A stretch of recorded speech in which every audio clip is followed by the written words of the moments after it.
అంతా కూడా రెండే ఆజ్ఞలు ప్రాముఖ్యమైనవి. నెంబర్ 1 ఏంటి? నీ తండ్రి అయిన దేవుణ్ణి ప్రేమించాలి.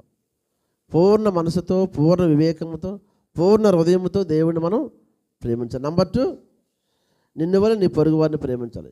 ఈ 10 ఆజ్ఞలు, అన్ని ఆజ్ఞల్లో ఈ రెండే క్లుప్తమైనవి, చాలా ప్రాముఖ్యమైనవి. నిన్ను వల్లే నీ పొరుగు వారిని ప్రేమించాలి. చెప్పండి, పొరుగువారు అంటే ఎవరు?